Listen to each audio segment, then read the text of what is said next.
Chapter 3 Shattered Soul. The experience of traveling through the river of time was, in a word, exotic. It felt unnatural and unwelcoming, as if the very audacity to attempt such a feat sparked the world's fury into a frenzy. It always allowed for its natures to be shattered before, yet today Ciel discovered that there are a few laws which the world seemed to guard more fiercely from disruption. His soul traversed through an expanse of information, all of it assaulting it with tenacious vehemence, as if alive. It was overwhelming. Ciel felt as if he had come to know everything. He understood the smallest details of which governed the world's most ancient laws. He understood its grand machinations just the same. And yet he was unable to retain any of it.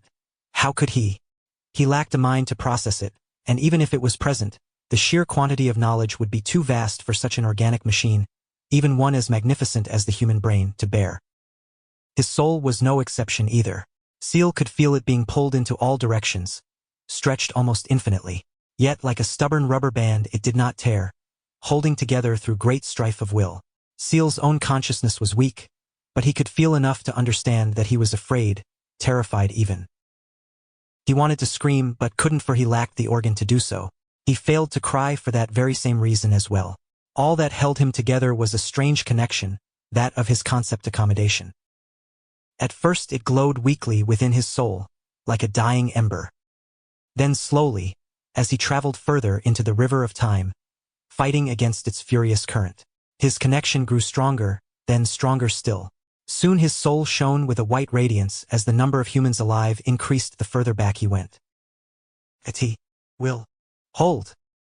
That was the only thought Ciel managed to form through his weak, fading consciousness. He felt hope, even if his current self lacked the clarity to realize it. He needed this to work after all, for failure meant the end to everything. For a moment his soul held, but only for a moment. Not long after it began to fail. His soul, stretched out as it was and supported only by the single concept, suffered yet another terrible pull.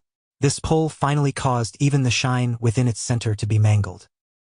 The radiant orb, his world anchor, his concept accommodation, began to split itself. First into 2, then 3, then eventually 22 orbs of bright lights shone distinctively within his soul. His concept accommodation had failed to resist the unimaginable force for long enough. Shortly after, the single soul shattered, and 22 pieces fell onto the river of time.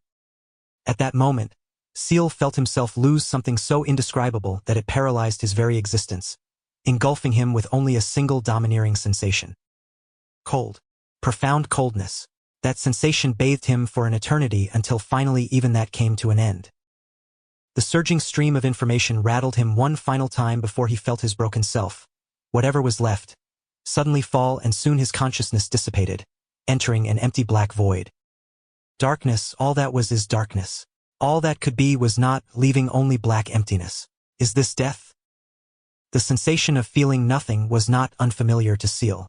He had died a few times before after all. What he felt now was different. The very fact that he felt anything at all pushed against his initial desire to declare himself dead. Then, as his mind began to churn properly once more, he commanded his muscles to move and his eyes to blink. They obeyed, and soon his arms and legs met a hard surface. Thunk thunk. Is that wood? He questioned as his eyes blinked 5 more times at a rapid speed. Still they failed to adjust to the light. That was only natural, however, since light did not reach the place which he found himself in. I can't see. No light, huh? He waited for a moment more, and finally his sensations returned to him. Immediately his body was assaulted by a deep cold. His very skin was freezing. Somewhat perplexed, Ciel first touched his body. Beyond his cold flesh, he found that he wore ragged clothing. Torn short pants and a simple shirt with many holes on them. He could not discern what color they were, not that such a detail held any importance. Perhaps it did work. Have I returned to my younger self? So then why? Back then, Ciel had aimed for a very specific time. One which he felt he could best accomplish his goal. That was to the year 183 AJ, when he was at the age of 15, roughly 13 years into the past. By now his parents would have already passed away, and he would be living in the slums, perhaps even already having his first encounters with the Red Tiger gang which ruled the outskirts of District 11's western edge. His home back then was a rundown hole under an apartment plaza in the same sorry state. It was a simple home which lacked many necessities of a comfortable life. However, he did have candle lights, and it was far more spacious than this wretched space he found himself in. The more he thought it through, the more confusion piled in on itself. Eventually Ciel simply gave up. He would reach no conclusions without further action, and so that was what he did. Reaching out to the surface of the wooden structure he found himself in, his cold fingers caressed its ragged body, taking note of its details. Weak, of very poor material, no, perhaps simply old. He touched it for a few more seconds until finally his moving fingers halted. They then pressed into a fist and... thunk, thunk, thunk. 3 swift punches was all it took for the wooden surface of the structure to collapse, and just as it did, a stream of sand began to pour inside. Feeling that sensation touch his skin, Ciel's green eyes showed a spark of understanding. So that's it, huh? He was inside a wooden coffin, somehow buried alive. That revelation did not ignite any emotion within him, neither fear or joy, but merely understanding. Satisfied with his new enlightenment in regards to his previously unknown situation, Ciel immediately began to take action. His body wiggled, pushing the influx of soil to his back.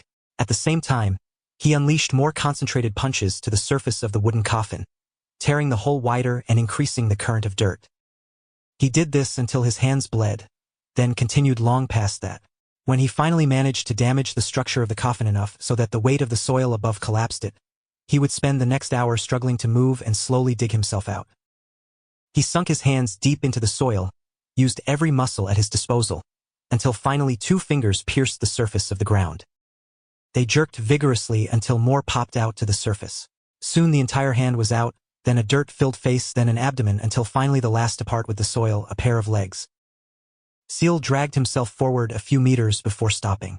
Only after this moment of rest did he realize something. This entire time, his lungs had yet to grasp for a single piece of air. His heart was no different, refusing to start its diligent work even now. Perhaps I am dead after all. Perhaps I am dead after all. Or at least I was.